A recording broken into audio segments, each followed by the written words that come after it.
Hello, everyone. Welcome to Abnormal Investigations on a Sunday night. I hope everybody's doing good tonight. Everybody's had their Sunday dinners or done whatever you do on a Sunday. And if you're across the pond somewhere else, then I hope your day is great today also, because it's probably not Sunday. Well, guys, we've got another good breakdown for you tonight. Got just a few things I'm going to go over before we start that. Good to see you, Dana Ortega, in the chat. Keith Blunt's here, Dana Affliction. We got a lot of faces. Pink Pixie moderating tonight. I seen Sharon Guy moderating. I seen AI Mod in here moderating. So we have a lot of familiar faces in here. Michelle McGuire's in here. We was having a conversation earlier about our pets and just how much we love them. Jesse C will be co-hosting and moderating tonight. Well, guys, we need continued prayers for Randy, as his internet is still down from the storms we had here in Oklahoma. But setting in tonight for Randy, we have invited OCST in tonight to sit with us on the panel. So that will be really interesting. I don't know if Christy's going to be sitting in or not. I think she said she was going to, but I seen her in the chat also. But you never know. Man, the smoke has really got me choked up today. All right. This will be our last scheduled Sunday that we will be live. We will be moving from Sundays to Saturdays, and then we're going to be going to Thursday nights. So you're going to be able to find us Saturdays and Thursdays. We're going to try to get on a permanent set plan. This Thursday, I was going to do a breakdown. Thursday nights were not going to be our real big night, but then I got to thinking about it. And I'm thinking this Thursday coming up, I just may go ahead and do a boots on the ground now that I have an opportunity with somebody to go out on Thursday and Saturday. So we may do 2 boots on the ground back-to-back Thursday and Saturday night coming up. So that should really, I think everybody will like that. There's Psychic Interconnections is in here tonight. Good to see you, Psychic. Yeah, I made a mistake, Psychic. It happens about once a year. I guess I'll get it over with early this year. But yeah, Sundays, this will be our last Sunday night live. Like I said, Saturdays and Thursdays are what we're looking at right now. A lot of you all said you wanted Saturday night, so we want to listen to our subscribers and do what you all want, because without you guys, we're not here doing it anyways. So we want to, be able to do what you all are able to watch. So, but yeah, this Thursday, I'm thinking about going out. I would like to ask everybody to please keep Barton Nunley's wife in your prayers and in your thoughts, Letitia. We ask for prayers for them. I'm not going to go into why they said. I never do that unless I'm asked to, but you can go to their page if you're on their page, and you'll see why they're asking for prayers. But we do want to ask everybody to please keep them in your thoughts and in your prayers. Letitia could really use them right now. As you all know, we're going to be selling cookies on this channel and the other channel. Kaylee's decided she's not going to do cookies, so I'll be doing cookies. So there will be cookies available soon. We're not going to give Jessie any. She hasn't been good this year, so no cookies for her. All she gets is a candle. Moving on, we're also going to I done talked about that. And don't forget the 20th coming up, guys. We're going to have Amanda, the Bigfoot lady's coming on. She's going to be live with us on the 20th. And then the 23rd, we're going to have Travis Carpenter on with us live also. So a couple of great guests coming up. Let's see. There's one last thing I wanted to talk to y'all about, and the moderators will remind everybody about tonight, is that tonight, what we're going to ask you all to do is to hit the like button. And the reason we're going to get you to hit the like button is I was on chat with YouTube most of the day today and yesterday. We've had a conversation. Our channel has come under attack by mass reporting since we've started going boots on the ground, and the channel has started growing. I'm going to go ahead and bring Jessie on because this does pertain to her, and then we'll bring OCST in when we start the story. But this does pertain to Jessie also, and kind of explain some things to you all about what's going on and what we need you to do to try to overcome what's happening. What's been going on with me is a lot of our videos that I'm doing are getting late dropped, and or they'll have like been out for 10 days after it comes out, that night, or 3 days later I go and I look at a video we done that was a really good video and it says it's been out an hour, right? So I talked to him about that, and what is going on is we are being mass reported from certain channels, not channel in particular, but there is channels now that are mass reporting. And what it does is it puts our videos on hold. So whenever the first initial notification goes out that we've dropped a video, you all will get it. But when you go to try to find the video, it's not there. Or they won't even send a notification out because the video has been held. And then because the video has been held, whenever it's dropped, everybody else does not get to see the video. So it kills the videos and hurts your algorithm really, really bad. So it really hurts when you put a lot of time and work into something and then it gets held. Now, it ain't going to stop me. I don't care. I'm going to continue to do what I do because Abnormal Investigations is here to stay. We can't be stopped. I mean, we're like a wrecking ball. We're busting through it. But there is a way to combat that. And the way to combat that is likes. They said if our viewers will engage in likes in our, not just our lives, but the videos we drop, that will take us out of that mass reporting to where they hold us up. But the likes have to be a percentage of your views. So like you need 2/3 likes to whatever your views are to be able to overcome that hold. So we would ask everybody to please smash that like button, and moderators, please, as the night goes on and our chat grows, to remind people to do that, because right now, there is a couple of channels. I'm not going to go into names or anything, but they have attacked me. One of them even came out and threatened me. I actually got threatened, and I posted it on my Facebook and on the Abnormal Investigations Facebook page. And the last thing about that, I have been accused of being this John Smith guy on this. I think it's Truth and Lies is the name of the channel.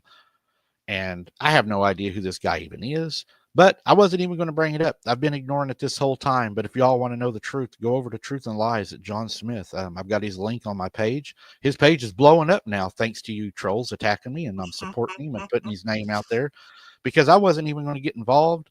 But since y'all are attacking me again, trying to kill my channel again, and then I get threatened that somebody's going to jump in both feet on me that we haven't even spoke about, that is working with another channel that you all probably know who that is. And as soon as he started working with him, here come the attacks. So it's all textbook.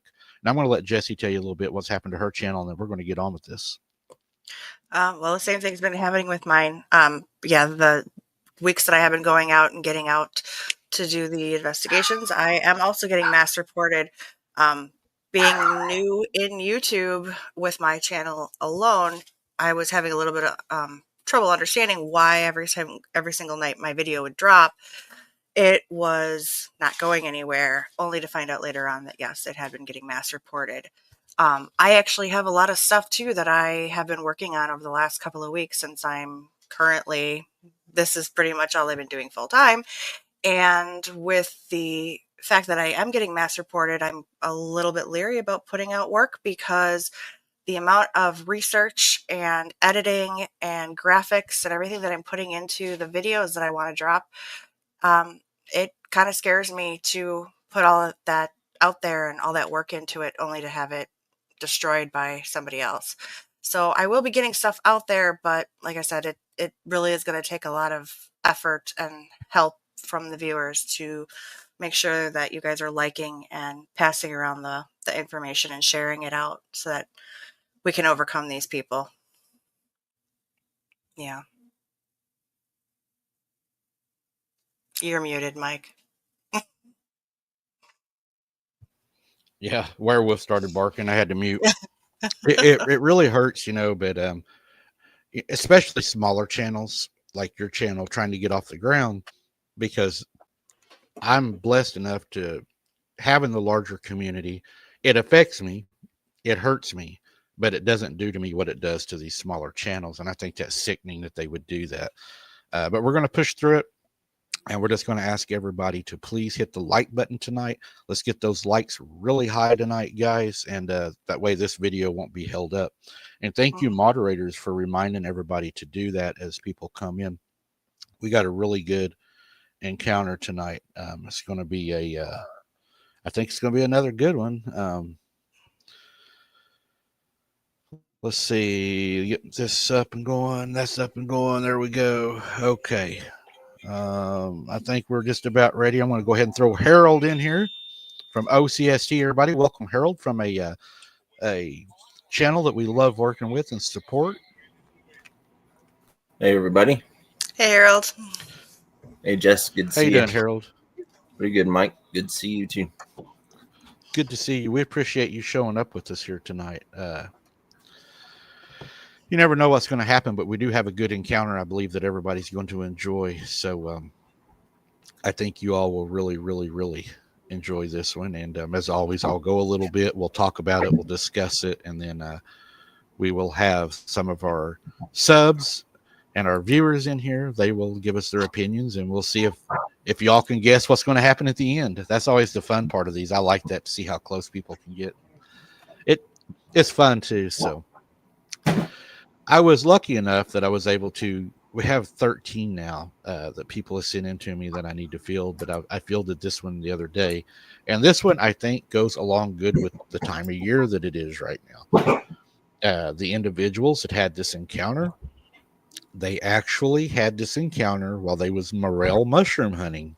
And everybody knows there's a lot of people out in the woods right now mushroom hunting. I went the other day. So I think it really fits the time of year.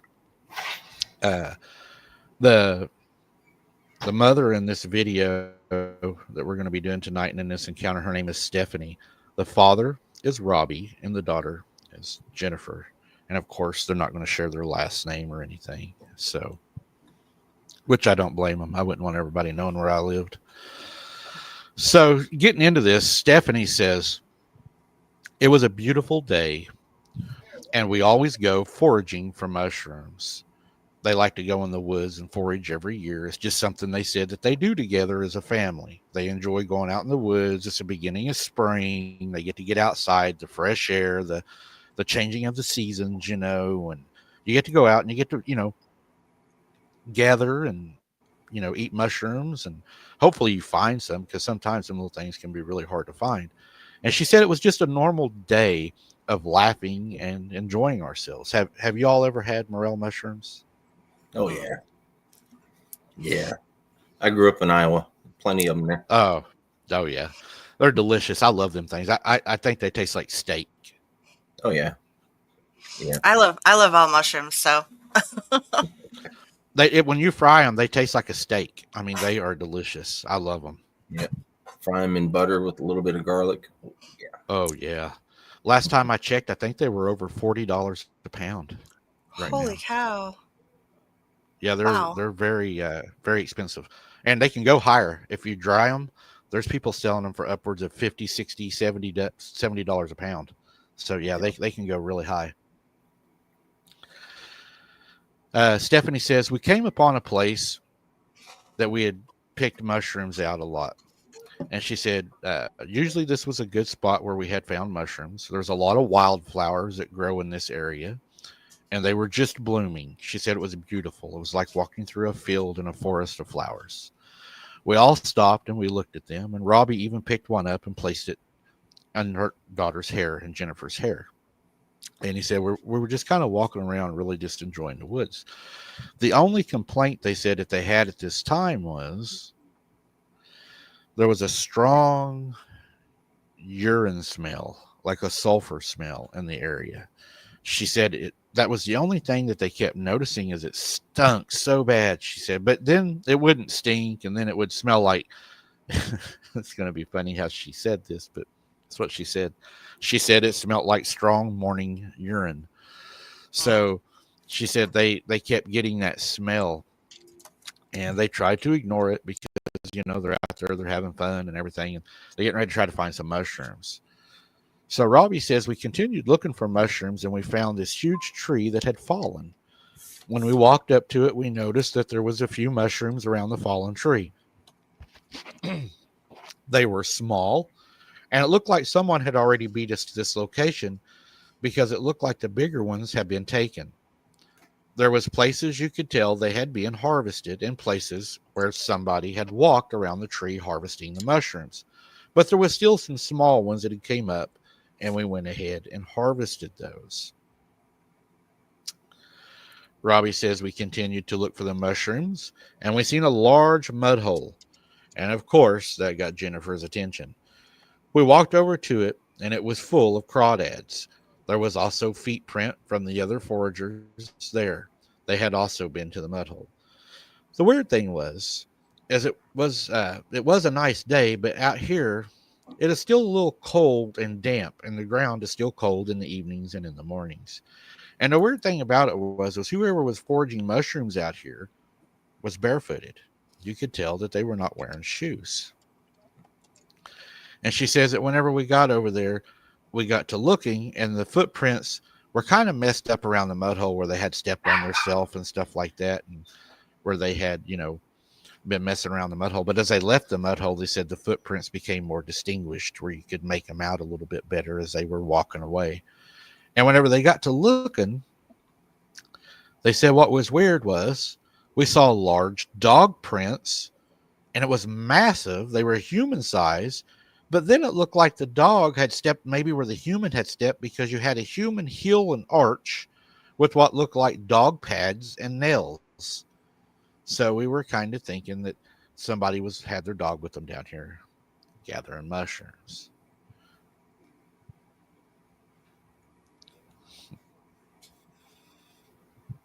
So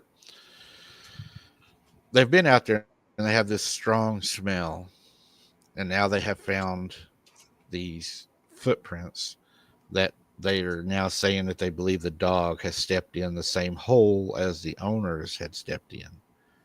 So, any thoughts or opinions yet? Well, it would depend on the size of the dog print. Right. Yeah, she said they were like a human adult size. Okay. With a deep arch. She did say that. And long toenails that were cutting through the mud on each step. Sounds like Jesse been out there, kind of. Ha ha ha ha. So Stephanie says it was starting to get late. And they said that they were out in the woods, and it gets cold in the evenings, and they didn't want Jennifer, out in the cold. So they're on their way back. They're walking out of the woods. It's time to go. It's time to go back to the car, and time to leave. And as they're leaving, of course, they're laughing and playing around and everything. And they come across, the tree that had fell where they had went out there, and they found, the little mushrooms. So they have to walk past that same tree. And as they're walking past that same tree, they said they noticed something. Well, Stephanie actually notices it. She says, I looked over at the tree, and I noticed that there was a pile of something all the way down the tree. I knew we hadn't put anything on the tree because we had just left the tree probably an hour ago or so. But there was something on the tree that looked different. It just caught my attention, she said.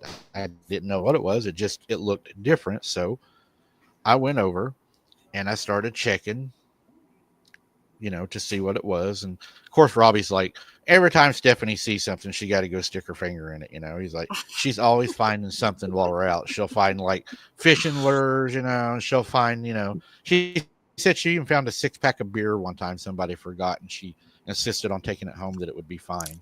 I don't know that I would have drunk it, but we all kind of joked about that on the phone. But he said she's always looking for the opportunity to find something. And I guess she has found some pretty cool things out there. She's found like knives that fishermen have left, and he said, don't leave it past Stephanie. If you leave your stink bait and it's half full, she's going to take it. But he said she takes over and she goes over to the tree. And whenever she gets over the tree, Stephanie says, I walked over to the tree. And as I got to the tree, I noticed there was a whole line of things on the tree. It actually looked like a bunch of rocks. And she said, I thought, that's weird. We didn't put them there. So the people that are here, maybe they done it. Maybe they left before we did and they were coming out and, goofing off or whatever. But she said, as I walked over and I looked, because curiosity had gotten to me, to my surprise, it wasn't rocks. Laying down this tree, it was covered in morel mushrooms. And she said, I mean, they were large and there was a lot of them. She said the whole tree was covered in them. Any thoughts? Oh, I would have said, oh, thanks for supper.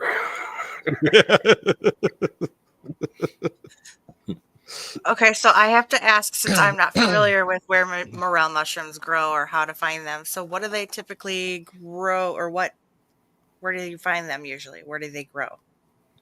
Or what? I find them by dead trees mostly and stuff like that. So like rotting wood? Dead trees, rotting wood, cow patties. Yeah. Okay. And they're very tasty. Really? I wonder if they taste like steak. They do. Fried steak. Maybe it's because I don't know. Stephanie says, so she walks over there and she sees all these mushrooms. And she said, these are huge. These are like huge mushrooms. She's like deep in the wood stuff, right? And she's like, oh my God, where did all these come from? And she says, I hollered at Robbie and I'm like, hey, Robbie, come here and look at this. So she said, Robbie walks over there and he's looking at him and he's like, oh my God, this is like, he's never seen so many. So he tells her it's probably the people that were down here hunting them. They're laying them out here to dry or whatever until they come back and get them. And Robbie says that's when they weren't actually growing on the trees. They were just left there. Yeah, they had been harvested and laid on the tree. See, they had already came up to this tree once and there was nothing there. And now on their way out, the tree is just covered in mushrooms, just laid down this big dead tree that's fell. Oh, okay. I misunderstood that then. Okay, thank you. Yeah, that's what's really throwing them off is they're like, man, they wasn't there an hour ago, and now this tree is just full of mushrooms. And she said big mushrooms, like they had not been picked in a long time. Okay. So Robbie says, Stephanie being Stephanie, she goes and starts bagging them.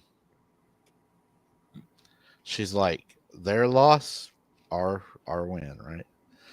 So she starts loading them up, and Robbie said, I told her we shouldn't do this. This is probably somebody else's mushrooms. They've worked hard to get them.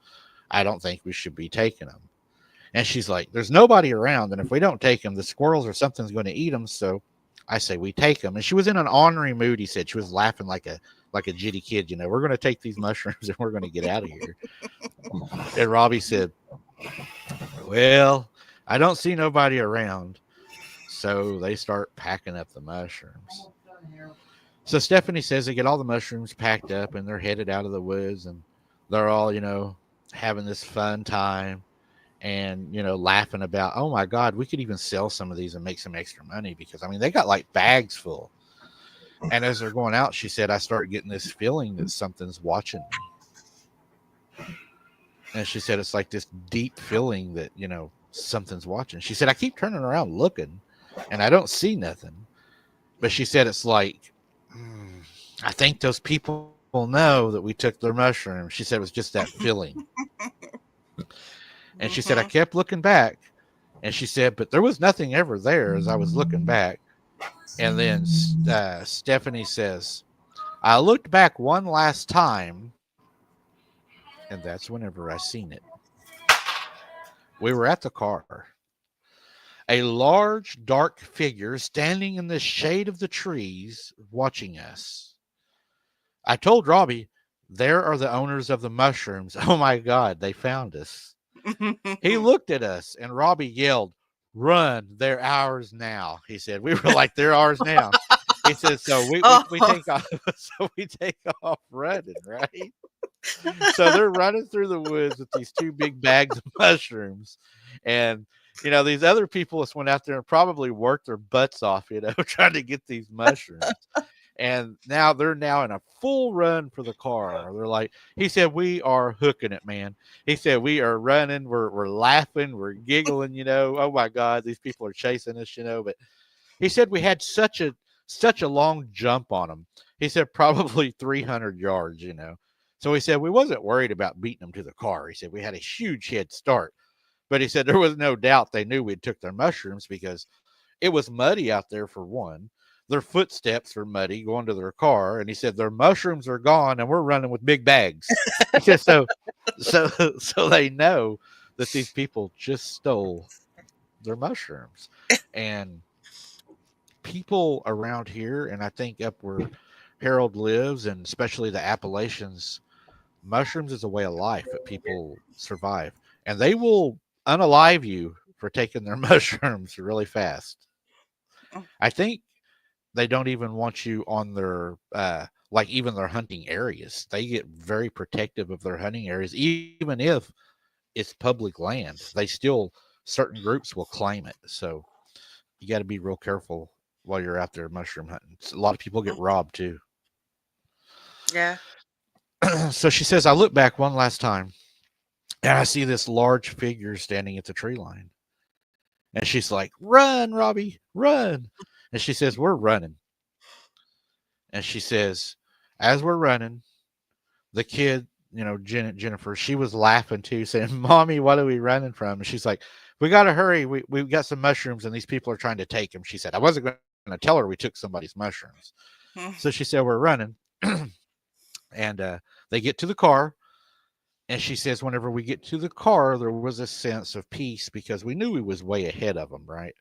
So she said, we wasn't really worried about them catching us. So she said, we get to the car and I look back, and that's whenever I noticed something. It wasn't what I thought.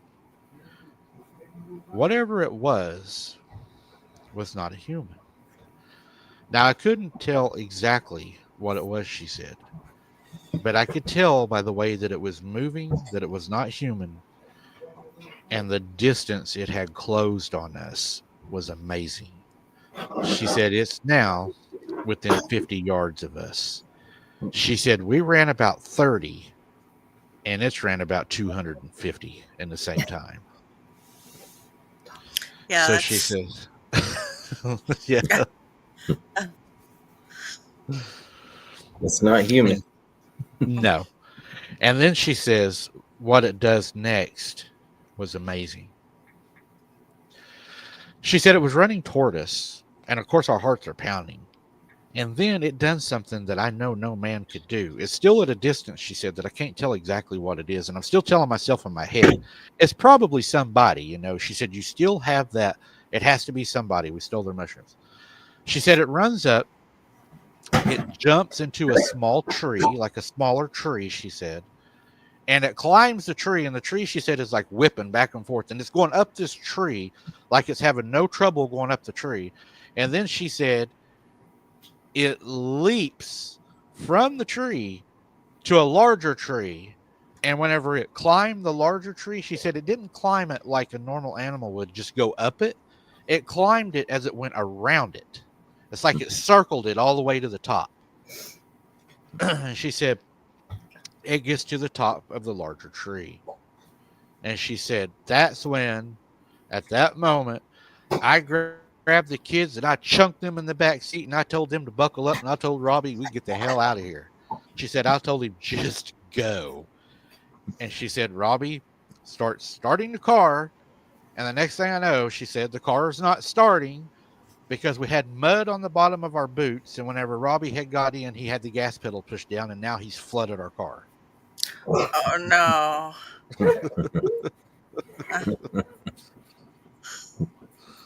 Yeah. Yeah. Thank you, Wendy, for that. God bless you for that. We appreciate that a lot. Sorry. At this point, my thought process would be to chuck the mushrooms back into the woods, maybe in the other direction, so they go towards the mushrooms and we can get the hell out. Yeah. It makes you wonder: is it really worth the mushrooms? I mean, at this point, is it really worth? No. You know, or are they maybe thinking we've already done the damage? It don't matter if we keep them or not. These people are already mad, and if we keep them or not, they're still going to come after us. Yeah. I Yeah. don't know. What do you think? Would you keep them, Harold, or would you chunk them out? From experience, I say put them back. They will leave you alone if you put them back. They just want them back. Yeah. And if you don't, you might become part of their pizza.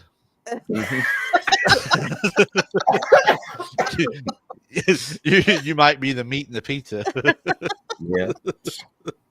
Or the It goes from Yeah. it goes from a vegetarian pizza to a meat pizza real fast. To go with those mushrooms. So you definitely yeah, I don't want to be part of nothing's pizza, especially out of the woods. There's no telling what all's in it. No. And I don't want to be part of it. So Robbie says it was weird to me that she was yelling at me. He said, because I'm trying to start the damn car. She's yelling, stressing me out. He said, she's just like having this fit. They're coming, they're coming, they're coming. And he said, finally, it started. And he said, we take off going down the dirt road. He said, we're driving a little faster than what you normally would, you know, on a dirt road because they're a little terrified at the moment. And he says, as we're flying down the road, there's a sharp curve ahead. And he said, it's a really sharp curve out here. And he said, this curve has a really deep ditch.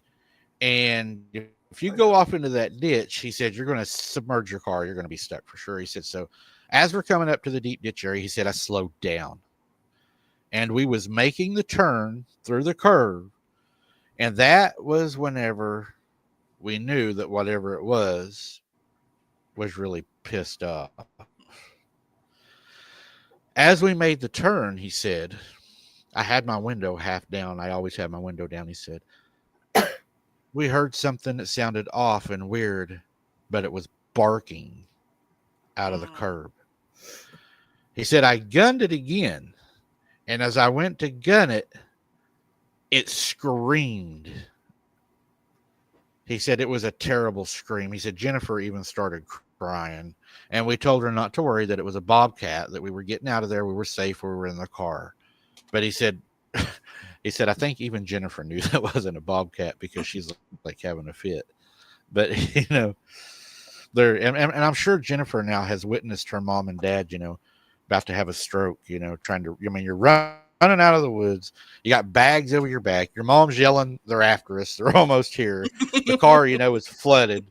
You're cramming stuff in the car. I mean, the child knows something's up. That this isn't normally how we leave the woods, right? Right. It was like a like a grab and run, but so he said we're headed out of the woods and we make it home, and we decided to park in the garage and hide the car just in case the men came looking for us for stealing their mushrooms.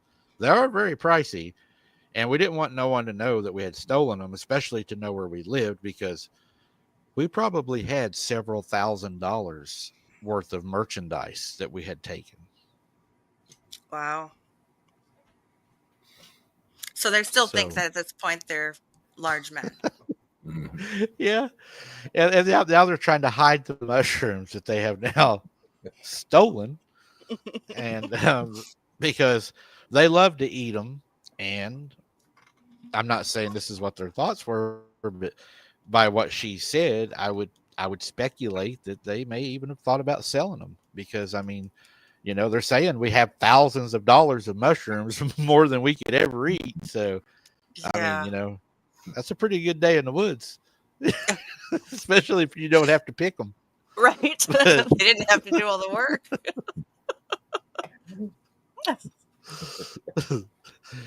Christy, don't be grabbing people's mushrooms if you find them in the woods. I don't even like them.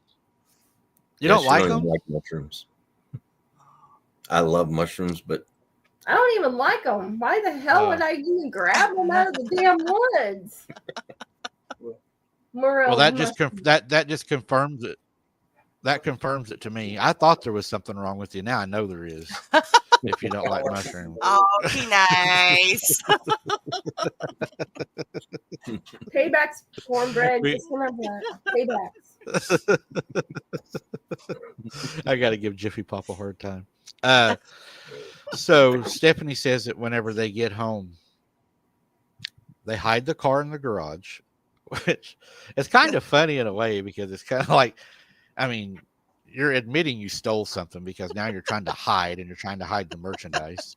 mm-hmm. And she's like, we pull into the garage, we shut the garage door, and the first thing she said, I yell at Robbie, is, "Don't turn on the garage light. We don't want anybody to know we're home." And he's like, "Why do I feel like we just robbed a bank or something?" He said it felt really wrong. He said, I'm starting to feel bad about this, because he said, we don't do this. This is not what we do. But he said, so we wanted to play like we had been home all day, and we didn't want to change the lights from how we left them when we left the house, because they always leave certain lights on in the house. So what they decided to do was to take the mushrooms, put them in the garage, and stash them in an old toolbox he had. So he said, we throw all these mushrooms in this old toolbox. We shut the toolbox. We throw, a bunch of tools on top of it. We go into the house, making sure not to slam the doors, and we're peeking out the windows to make sure no headlights pull in from people following us, wanting their mushrooms. He said, we own 2 cars, so if anybody would have showed up, we would have, here they are planning again. He's like, we would have just told them, oh, no, we haven't even been nowhere today. The garage is full of tools, and our car's outside. You can go feel the engine. It's still cold. We haven't been anywhere. They're trying to put together a whole alibi. Oh, yeah. We just got out of here with a stash of mushrooms. There ain't nobody getting these. They're going to open their own dominoes. But yeah. It's not like it was real shrooms. It was morel shrooms. I was just thinking, I wasn't going to say it. Thank you. Well, I was thinking all they needed was some catfish and some cornbread, and they got a heck of a meal. Yeah. But she said, we go into the house, and she said, Robbie's getting irritated at me.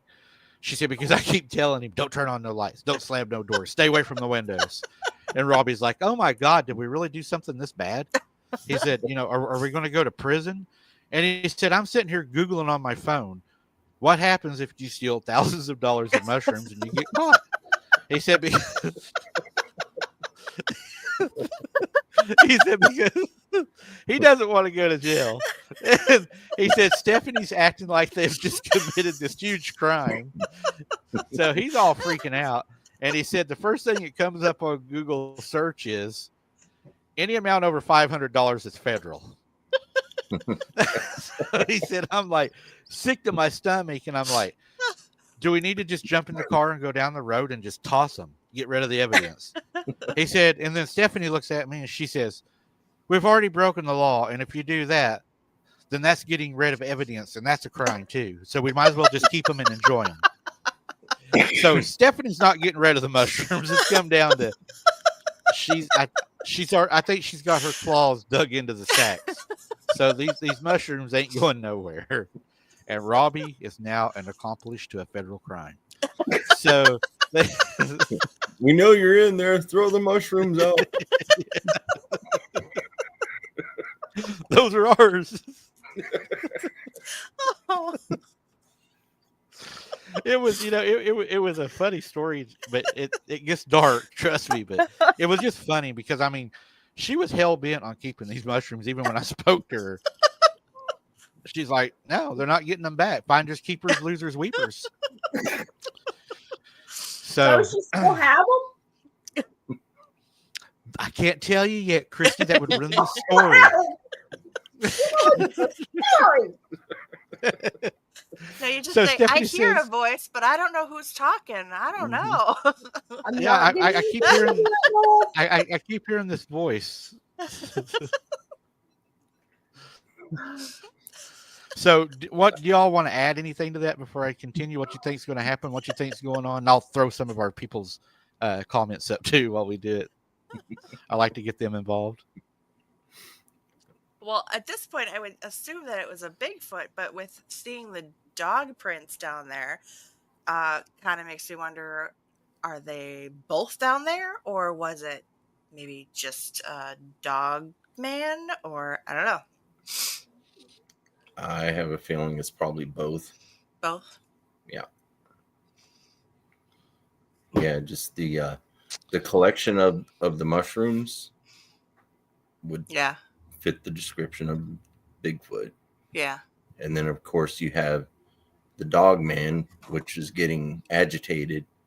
Because you stole his mushrooms. Yeah, it's getting agitated, and it's showing defensive posture. So, Mm-hmm. Yeah.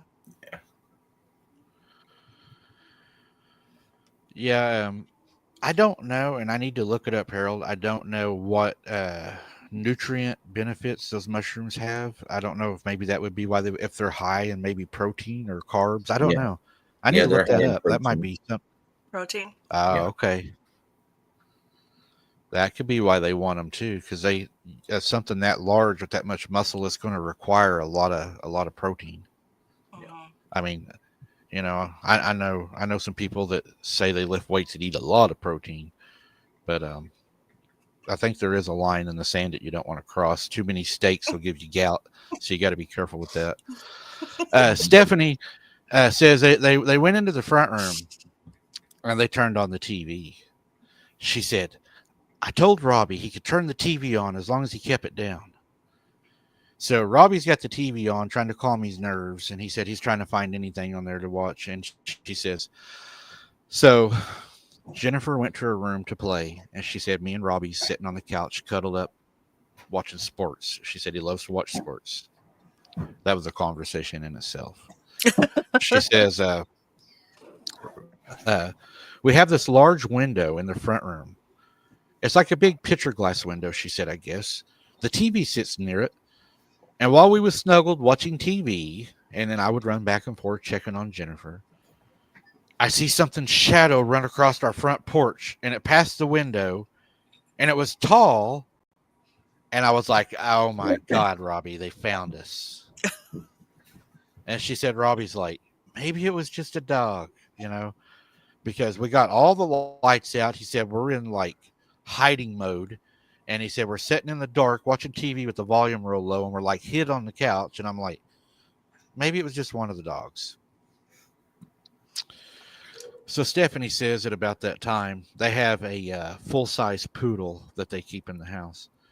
She said, our poodle then jumped off the couch and it runs over to the front door. But as it did, it cut Robbie's stomach with its toenails because it got excited and clawed him as it jumped off of him. Right across his chest, she said. So he's got like these huge scratches. She said, I yelled at her to stop. But before I knew it, she was at the front door sniffing the bottom of the door, having a fit. She said she even was slobbering like she had rabies. She was so upset. She said, Wow. I mean, this dog was upset and doing things like we had never seen before. She said it was like a dog that's scared and is cornered, and it is just it wants to it don't want to fight, but it wants to fight because it's afraid. You know, that fear that dog had. She said, and she said, I just know that it didn't want to fight. She said what was at the door, but it also the dog was getting in between us and whatever it was. So she was doing her job. She was defending us, even though she was scared. You know, she was going to do what she was supposed to do, but she was afraid. They said it was evident that she was afraid. Stephanie then says there was a large banging, and Jennifer comes running into the front room yelling, and she's crying and she's upset, and she says, Mom, there's somebody at my window and they were banging on it. I seen them looking in at me. And Stephanie says, the first thing I say to her is, why did you have your curtains open? She said, so we run and we shut her bedroom door, turn out her light. Robbie says, I have an old 38 special that was my dad's. So I ran and grabbed it out of the drawer, loaded it, and I was hoping it would be enough if we even needed to use it. I hope there wasn't more than 5 of them, he said, because that's all my little pistol held, and my dad only gave me 5 bullets with it when he gave it to me. And he said, I'm sitting there wondering how many men are really out there, and what are they doing? All this for mushrooms? He's like, these people have followed us home for mushrooms and are beating on our house, looking in our daughter's window just over mushrooms. And then Stephanie sitting there, and Robbie said, I told Stephanie straight out, woman, you messed up this time. I don't know what we're going to do, but I'm calling the law. This is bull. There's people trying to get in our house. And he said, Stephanie looks at him and goes, so you're going to turn yourself in.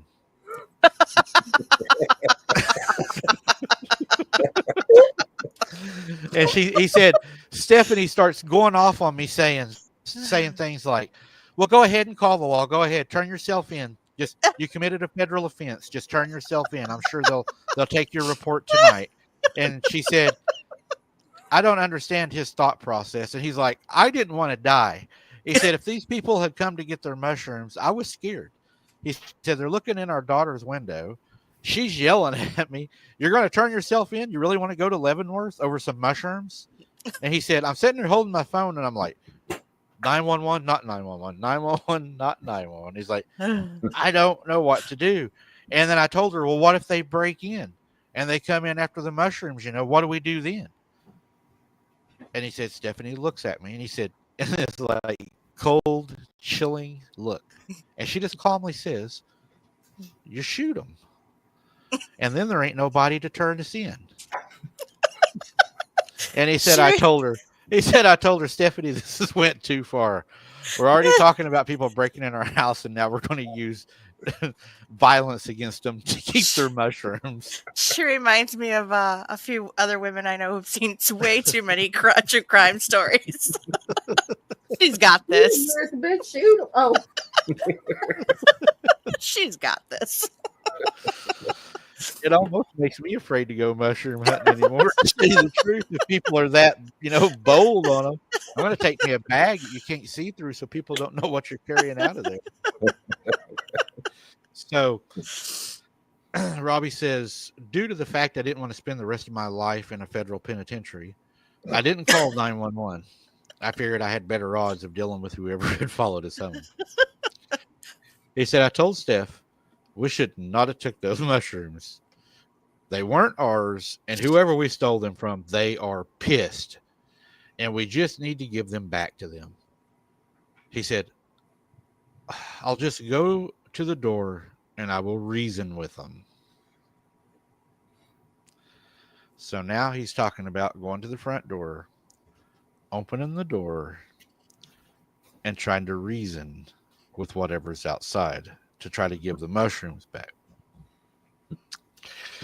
Stephanie says, "You can go say all you want to, but I'm not giving them all back. We'll half them." She said, "We carried them out of there. They picked them." So Robbie said, "At this point, I'm just ignoring her." He said, "She's like jumping on the couch and acting all army-ish and stuff, running around the house, peeking out the windows." He said, "So he said, so I walk over to the front door.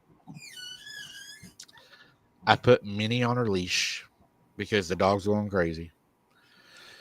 He said, "So that way I could control her." I opened the front door to speak with these guys. Stephanie said, "Oh my God, Mike, I begged him not to do it. Do not open the door. You don't know who they are or what they have. They have already been beating on our house." And at that moment, their power goes off Uh to the whole house. oh.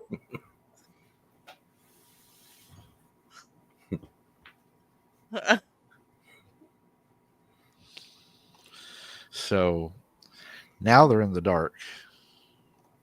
So what's your thoughts?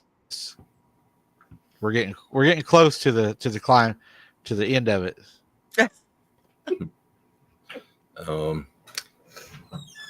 By now, I would have just tossed the bag out front and said, "Here you go." Yeah. Bag? The multiple bags. Yeah. Yeah. And hope that they take them and go. And Mm-hmm. although I did like the comment somebody else wrote is lick your fingers and throw them up there. Now do you want them? I spit on them.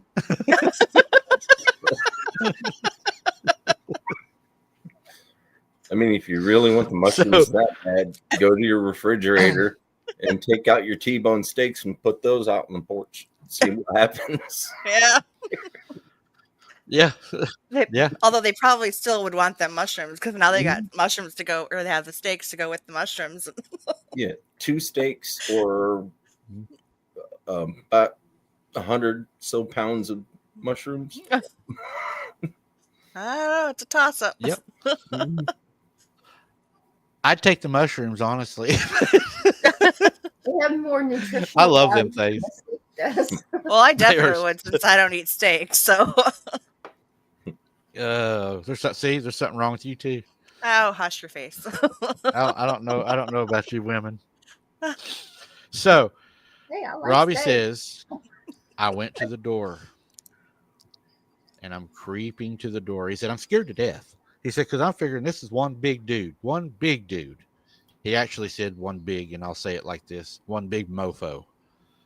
And he said, "I'm thinking, okay, this guy could just grab me, pull me out the door, just beat me, and then, do whatever to my wife and my child." So he said, I grabbed the flashlight, go to the door with the 38 in my hand. I got the leash in my hand. I got this dog jumping and barking and having a fit. And he said, she's slobbering everywhere. She said, she's just as scared as I am.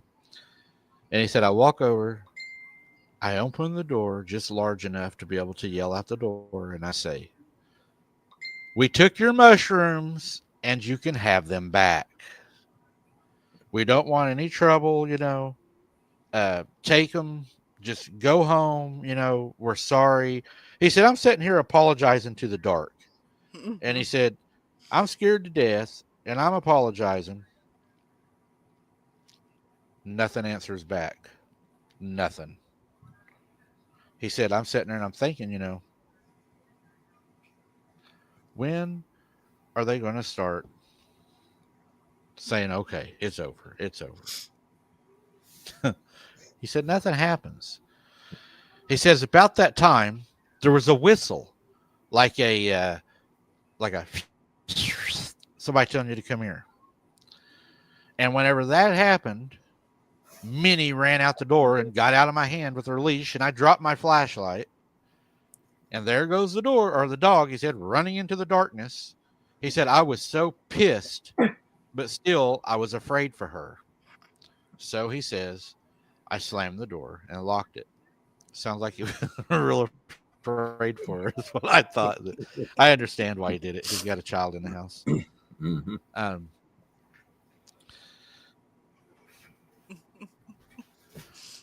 Oh no! Don't get in trouble, sunshine.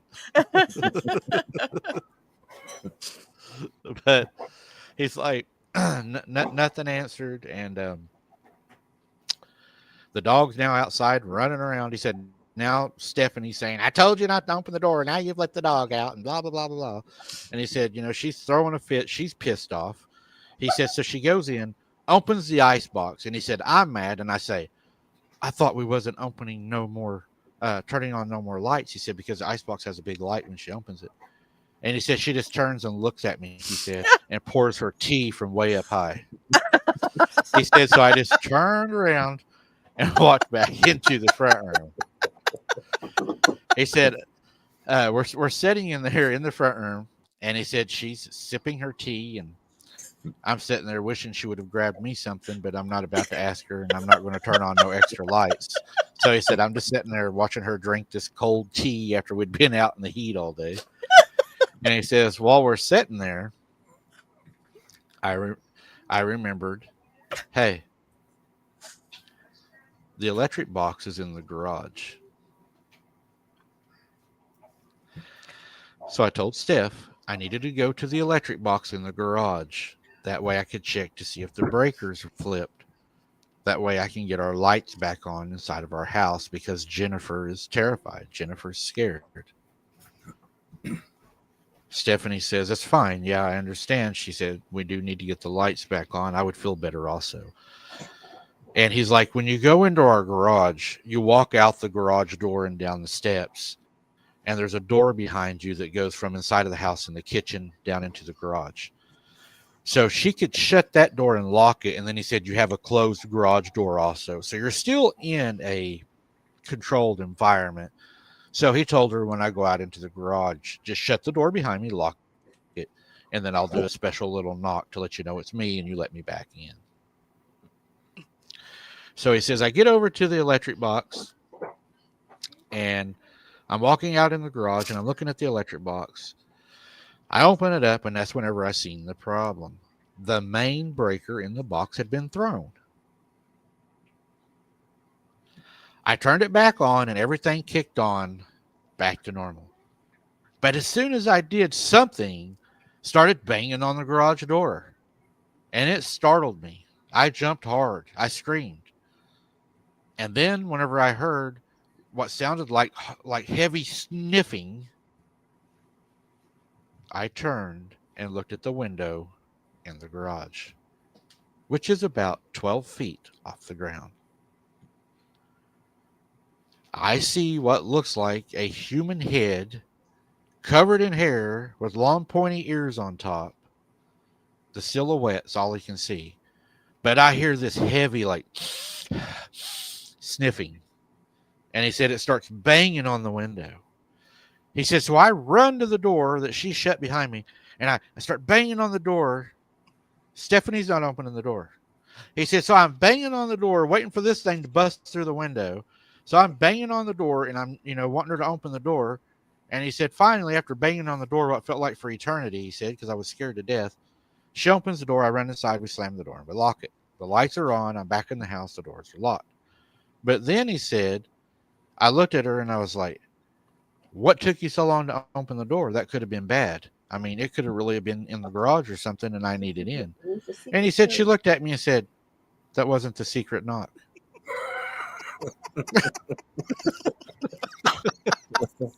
That's right.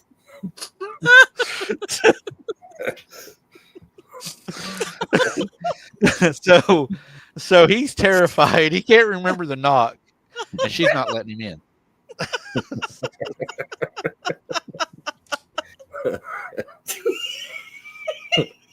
That's kind of terrible if you think about it.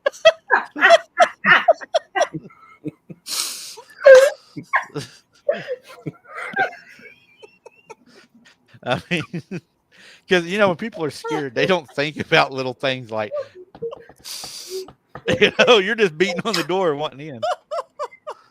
So, I had to ask what was the secret. Not listening. Thing with a haircut.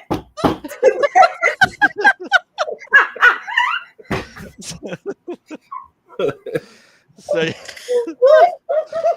and Now all we need in the story is the creature that's outside the garage does the secret knock. yeah.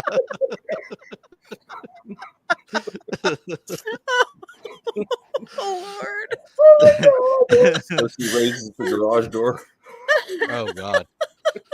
And then none of them make it. Then Robbie says, "I'm finally inside of the house and feeling halfway safe again." And he said, "We're sitting in the front room." And that's whenever we hear scratching at the front door again. It's followed him from the garage around back to the front door. And he said, so we're sitting there and we hear this scratching at the door and it just keeps digging and scratching at the door. And he said, Stephanie finally looks at me and says, "You need to go see what that is." So he said, I get up and I started sneaking over to the front door. And then I said, it was nice having the electric on because now we have a lamp post that sits out in the middle of our yard, he said, that gives off a little bit of light. So he said, as I'm sneaking out, we have this lamp post out there. And whenever I peek out they have a peek hole in the door. He says, as I peek out the peek hole, that's whenever I truly seen what we were dealing with. He said, whenever I looked at it, it looked like a very large wolf. He said it was jet black. It was on our porch. And he said, Mike, I swear to you, this wolf crawled like a spider right across our front porch. He said, I have never seen anything so large be able to get down so low. And he said, I wouldn't even call it crawling. He said, I would call it slithering. He said, the way this thing moved across the porch was so evil, so quiet, and so stealthy that I knew then we were in trouble. Stephanie had ran over because she had heard me say, what the F is this? And she looked out also and saw the same thing. So they were both able to see it. He says, at that point, Stephanie started crying, bawling. And she said, I was crying bad. She said, that's whenever we seen something that neither one of us will ever forget. It slithered across the porch from right to left. And then it walked off of the porch just out into the shadows, just enough to where you could see it bipedally walking. And it walks in front of the porch. It's now standing there. And she said this thing was huge. It was dog looking. It looked like a werewolf straight out of some Wes Craven movie, she said. Standing there staring right at us. Its breathing was heavy, she said, like it was labored or angry. You could hear the gurgling breathing in its chest. And she said it's staring right at us. And Robbie said their front porch from the ground up, not the porch up, but from the ground to the top of their awning over their porch, he said, is about 7 foot. And he said its ears would have probably touched it. So not quite 7 foot, but maybe the ears would have been 7 foot. And he said it's standing there and it's staring at us. He said then it done something that I would have never thought anything like this would have ever done. It either growled or smiled, I'm not sure. It didn't make a noise, but it bared its teeth and it turned its head sideways, he said, like this, and cocked its head looking at us sideways. He said it raised its right hand and it waved at us. He said it walked into the darkness and around to the back of the house.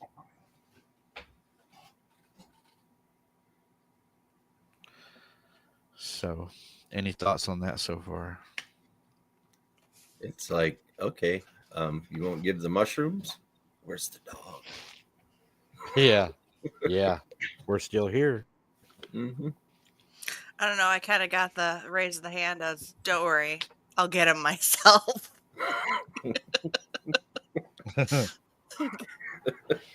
Yeah.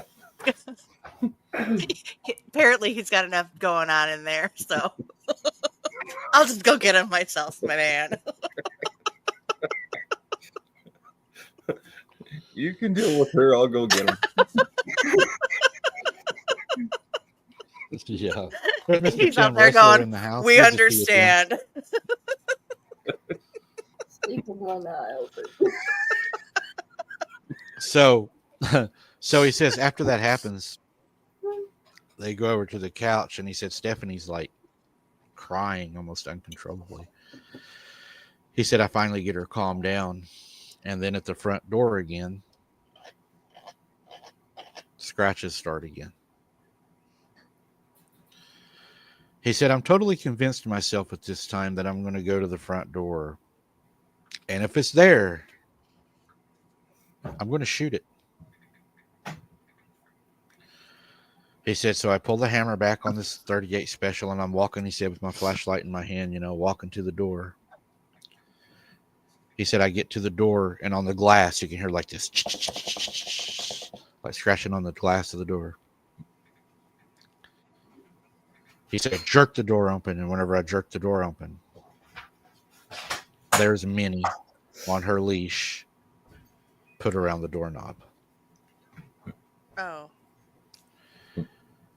He said, so I grabbed the leash, and he said, Minnie about broke my legs trying to get in the house. He said, I slammed the door and I locked it. He said the dog was fine. She wasn't injured. She wasn't hurt. It's just like it had caught her and brought her up and tied her to the front door. And then at the back of the house, they heard a terrible noise. Something slammed into the house. He said the whole house shook. Even whatnots fell off of the shelves. He said, I picked the phone up and I dialed 911. He said, federal penitentiary's better than this. He said, because there's a werewolf going to eat me and I would rather be in jail. He said, so I dial 911 and I tell them, not that we stole the mushrooms, but we have a gentleman, here trying to break into our home. And he said, they're like, we'll get somebody up there as soon as we can. The nearest, deputy is about 30 minutes away. And he said, I'm thinking, oh my God, 30 more minutes of this? Will we even be here in 30 minutes? So there's this loud bang. Whenever the police arrived, finally that night, he said, which took forever, they never heard anything after the large bang. Whenever the police arrived that night after everything had happened, they'd went outside to see, what damage had been done. And the first thing they found is where the main electric line goes up into the house, into the conduit. It had stuck a shovel in it. So he said the shovel's sitting there humming, just, with electric, just. He said, so there's this huge shovel stuck in the main electric line. And that's probably what tripped the breaker. So whatever it was, shoved that shovel into the electric line to turn off the power to the house, which that takes a lot of intelligence to do that. When they walked back around to the back side of the house, the garage door was removed from the railing and setting up next to the side of the house. The whole garage door. Wow. So the police took the report, and the police said what they believed happened is these people were trying to break into their house, and they used crowbars and things because the garage door was bent where it had been it, to pull it off the rails. And they suspected that some people were trying to do a home invasion or a burglary. So they took the report. And he said, whenever the police left, I walked over to the toolbox to see if the mushrooms were still there. He said, whenever we put the mushrooms in this toolbox, he said it's a diamond-plated toolbox that you use in a welding truck. It's a steel box. Okay. And he said I had stuck a padlock through it. and didn't lock it, just dummy locked it. But whatever had grabbed that toolbox didn't even take the lock off. It just broke the latch off by lifting it, Wow. and the mushrooms were gone. So the question that Robbie and Steph wanted to ask you guys and the viewers, they actually had a question for you guys. They said, we know we shouldn't have done that, and it was wrong of us to do that because that is stealing. We should have never done that. But they're saying, do you think that we're safe to ever go back to the woods and forage again with our daughter? Are they mad at us? Will they forgive us? Or is it okay? And I'll let you guys answer that first, and then I'll give my opinion after you all do. Okay. Why don't you go? Yes, first. Okay. First off, I would have at least thanked the creature for walking the dog. Yeah. But I would have said, "Hey, doggy bag." No. But seriously, if they want to go back in those woods, I would suggest bringing a peace offering, because they're going to automatically assume once you go back in those woods that you're going to be looking for something of theirs, and I wouldn't go back right away. I'd wait a little bit. I would even put a peace offering outside my home, because if just in case they're coming around casing you and just watching you, because they now consider you a threat, really, to their food source. So a lot of people might be like, well, it's just a dumb animal. No, it's not. they have young that they have to feed. They have multiple others that they have to feed, and that amount of mushrooms probably would have fed 3 grown adult creatures and 3 or 4 young for maybe a couple of days. So that they would have considered that a big no. So taking them, leaving them something to apologize, to show that you have remorse, to show that you actually cared about their well-being. Leaving them a gift is even multiple gifts, one a day, once a week. However, if once you see that they're taking it, if they've accepted it, then do it for a little bit longer, and just not enough to where they expect it, because then that can become a problem. So them letting you back out in the woods, yeah, they could let you back out in the woods, but do you feel safe staying in those woods? No, I wouldn't. Not after that. And Amber wants to know also, Harold, what you would recommend to leave as a peace offering. What you would leave as a peace offering? Well, let's see. You leave some kind of toy, some kind of gadget, because they have young ones. The young ones always will mess with whatever kind of little toy gadget, and then as far as food goes, there's a wide variety of food. Some ideas.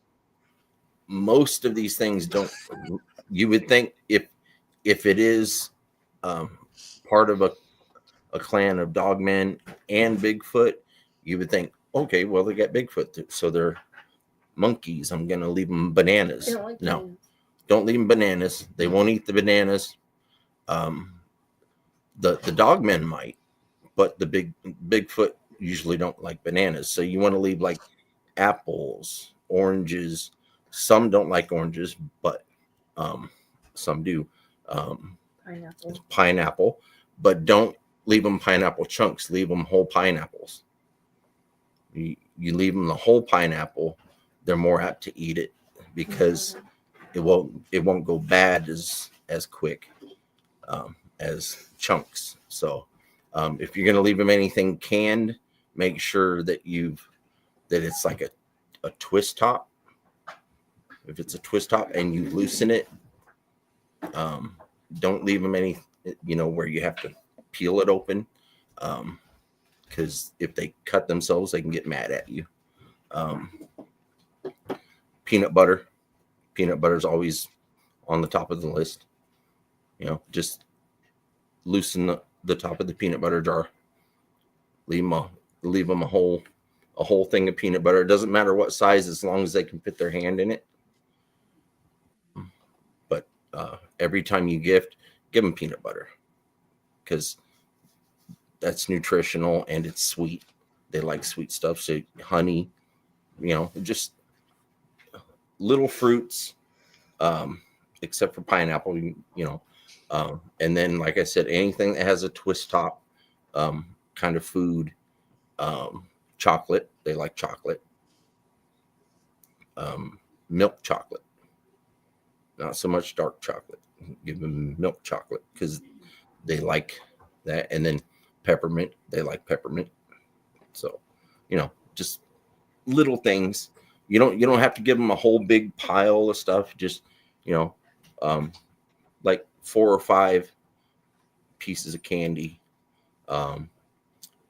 one thing of peanut butter. They'll share the peanut butter. Chocolate bars, like you get milk chocolate Hershey's. Don't open the package so much. Just rip it open a little bit and leave it in the package. Don't open the chocolate and leave it in the open, because then it'll get yucky and they won't want to pick it up, because they do.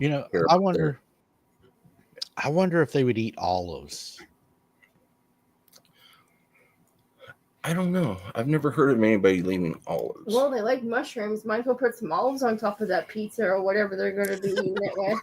Well, the reason I was wondering olives is, they've been here for thousands of years, possibly from the beginning. Olives were huge back then, the olive trees and stuff. So I wonder, just a thought. Right. But would they eat pickled olives? That's the thing. Right. Yeah. Because that wouldn't be the same thing. Right. Yeah. That would be interesting. I haven't heard of a Bigfoot or a dogman liking sour treats. They like sweet. I don't think they are too much into sour. Like me. That's why they're always after me. That answers a lot of questions. They like sweet. All right, Jess, what's your synopsis? Well, originally I was going to completely agree and say, yeah, maybe give them a peace offering and gift them and let them know when you go out there that, you apologize, and definitely don't take more than your share of mushrooms if you do go out. But I would almost probably suggest maybe finding a different location, but at the same time, maybe still want to do some type of a peace offering and let them know that if they are there, to apologize, just so it shows they aren't trying to encroach on their territory. Because obviously, everybody that's listened to several stories would know that there's no boundaries for any of these creatures.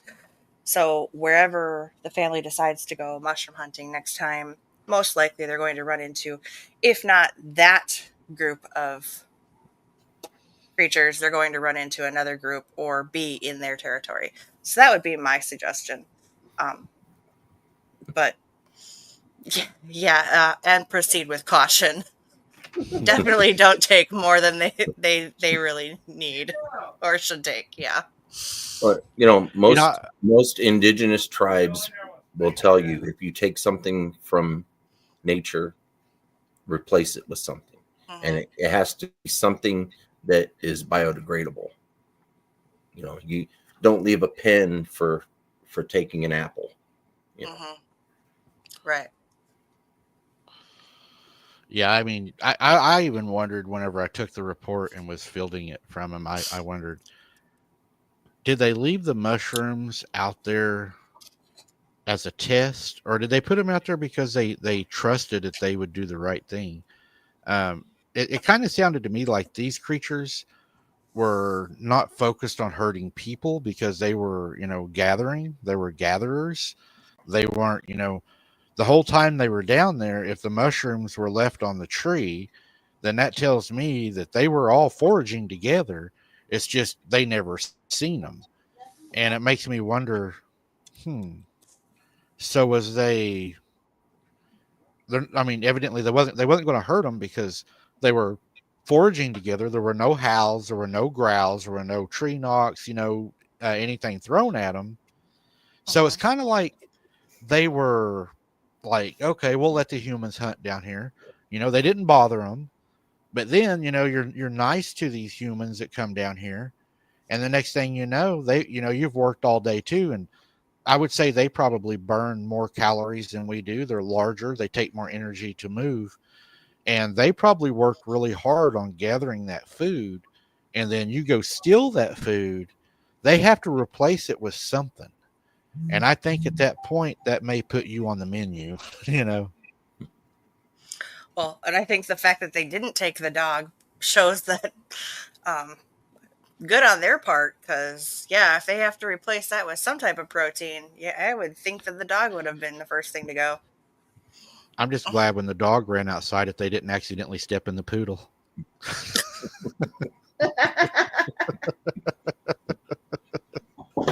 But Yeah. that shows a little bit of intelligence there though.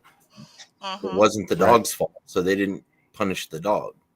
They just really wanted their mushrooms back. Yeah. Yeah.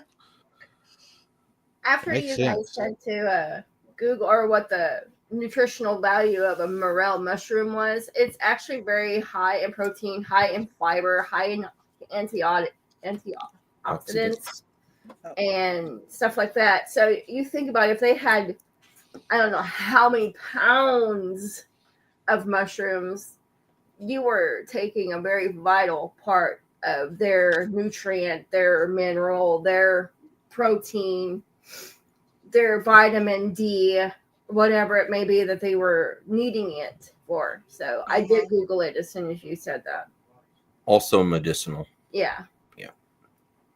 That's very interesting. I did not know that about them. I just knew that they tasted good, and my family is all Cherokees, and they do a lot of hunting gathering, and we would go out and gather, and there's other things we go out and gather. There's turkey mushrooms and all that, but I don't want to get somebody sick in the audience that doesn't know what they're looking for, because Right. a mushroom can also be very deadly. Well, because Well, even So even a morel mushroom, they have a poisonous version. Yeah. mhm. And the poisonous version has a red top.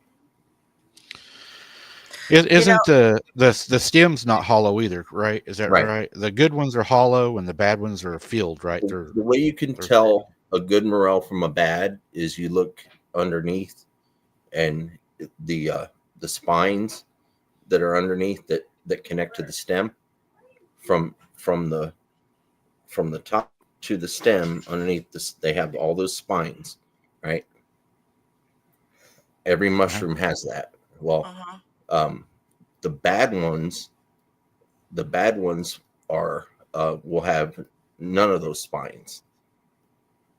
Huh. They won't have spines. The good ones will have those spines, but you also have to look for the red dot, because the red dot means don't eat me. And then there's several different kinds of morels, and each one has a purpose. Like most of the time, your black morel can be poisonous if eaten in too large quantity. So, yeah. Kind of reminds me of the I went blank right when I was going to say it. The nuts that the deers like that you have to soak. You have to soak them 2 or 3 times before you eat them. What are those? The Acorns? Acorns. The acorns, yeah. Yes, yeah, yeah. You can eat them as long as you soak them 2 or 3 times. And if you don't soak them 2 or 3 times, then they're poisonous. You My know, dog. I learned a lot of that. And Our you dog know, likes to when the eat the shells Cherokees, of the acorns. well, you know, when the Cherokees would go out hunting, I'll share a little bit of history with some of the viewers that may not know this. But when the Cherokees would go hunting, their hunters would look for a stump in the woods, and especially after a rain. And if that stump was holding water inside of it, and the water's red, the water in that stump will be red. They would take that water and they would cover themselves in it, their face, arms, and everything. And they believe that it makes them invisible, that they are able to move in the woods and you can't see them. And I've talked to many shaman that say that really does work. That Yeah, if you rub you that associate special water on you, they say that using a red light when you're out, you have your headlamp on, and I was using the red light the other night on my live. Bigfoot and Dogman are not supposed to be able to see that red light. So, like you're saying, with the indigenous people painting their skin red, I could understand that. makes sense.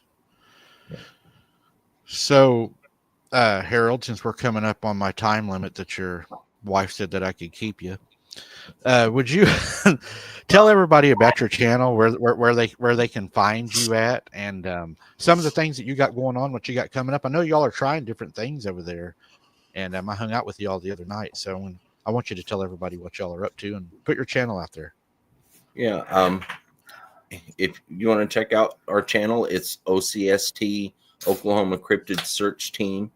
You can find us on YouTube. We have a Facebook group page, and you can find us on TikTok. Just Facebook and YouTube, it's OCST, Oklahoma Cryptid Search Team, and then you go to TikTok, it's OK Cryptids on TikTok. So that's the difference between those. So right now, we just got another vehicle. So as far as going out and doing boots on the ground, we still have to plan that out. It probably won't be for a little bit. If we do go anywhere in the near future, it'll be like down the road, like to the. But luckily, we have places that are within an hour's drive of here. So there's like 6 national parks and all that. So that's all good. We have a river 1.5 miles away. Rivers always tend to, it seems like, I've got another lady that I haven't even took at her thing yet. She lives in Oklahoma on the Verdigris River, and that's another one that I've got a field. I don't know. The river seems to, I don't know. It's weird. I don't know if there's the energy, the energy in the rivers from they move a lot. I don't know. Yeah, we get a lot of reports along the Cimarron River over here from where we're at all the way to Yukon. There's all kinds of reports. Of course, a lot of that's wide open because it's the land up to the river is owned by ranchers, so it's wide open. Right. But then you get the areas where it's more populated. There's less sightings. Well, that's because they're gonna wait to go through the more populated areas in the cover of darkness. So you're not going to see a whole lot traveling. Unlike if you go out in the country and you're looking, because most of these rivers here in Oklahoma have got bundles of trees alongside the river. Oh yeah. Yeah. Yeah. So Yeah. they're gonna be I get kind of aggravated at the trees. I call them hook grabbers. They're always grabbing my hooks when I go fishing. yeah. They I've lost a lot of fishing gear to those trees down there. Not as much as my brother-in-law has though. He's the bird fisherman is what we call him.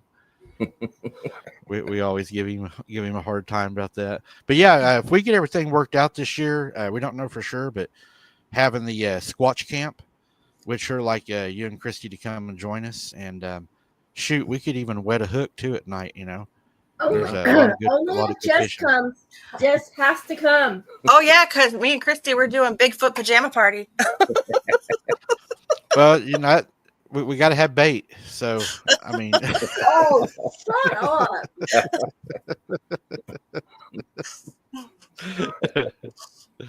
but yeah, I think it'll be a fun time. Harold, yeah. I'm going to cut you out, man. That way you can go do what you got to do. We're almost 20 All right. minutes from 2 hours. It's 10 o'clock, and Christy won't be mad at me. We got to keep her happy. But no, we really appreciate y'all coming on. We love you guys. Love having y'all on. You and Christy are great people. We support you guys, and y'all will continue to grow. And best wishes to you guys. And we're always here if you need us. Just reach out to us anytime, and I'll try to help you as best I can. Oh yeah, we appreciate y'all, and we enjoy coming on the show with y'all, and we enjoy having you on our shows as well. So we'll see you Wednesday night. There's Yep. Brad and Jessica. Yeah, I'll be there. I'll be there. Jiffy Pop. I'm gonna pop some popcorn just for that night. Heck yeah! All right, Harold. Popcorn. Oh my goodness. I will let you run, and I think we're going to run too. Thank you again very much for joining us, Harold. It really means a lot to us. It was my pleasure. Yep. Have a good night. Yeah, It was have a our good honor, night. man. Good night. Good night. Yeah, I thought everybody would probably really enjoy that encounter. It was a different kind of encounter. It wasn't a real long encounter, but when I fielded it, I try not to look at the length. I try to look at the what we can learn from it, and I feel like that had a lot of good information in it. Don't take what's not, if it's not yours, don't take it. My thought Yeah. was too, what if they had poisoned it, or there was something wrong with them and they had left them there because they were no good, and then you take them home and eat them. That's true. Didn't even think about that. But well, for them to No. have been fighting so hard for him to get him back in the first place. Maybe they didn't want you to die. Oh no, they're going to eat the cyanide mushrooms. Yeah. I don't feel good, and my nails are really blue today. Jeez. but yeah. Oh, I man. don't know. I better let you walk us out of this one before I get in trouble. Well, thank you everyone for joining us tonight. I hope you did learn something. We appreciate you being here. We wouldn't be here if it wasn't for each and every single one of you that are here and supporting us. So make sure you keep supporting, keep sharing, keep hitting that like, and we will see y'all the next time. Stay safe. God bless. Thank you, everybody, for showing up tonight. Like I said, we couldn't do it without you guys. We are growing fast. I'm amazed at how much we're growing. It's good to see everybody in here. A lot of great faces in here. The moderators done an excellent job tonight, guys. Give the moderators a big hand. Tim Wrestler, thank you for that. God bless you for that. All that helps, with the boots on the ground, getting out with equipment, gas, tires, in my case, sometimes when people get mad at me. But we really do appreciate everything that you all do. It means a lot to us. We talk a lot about it.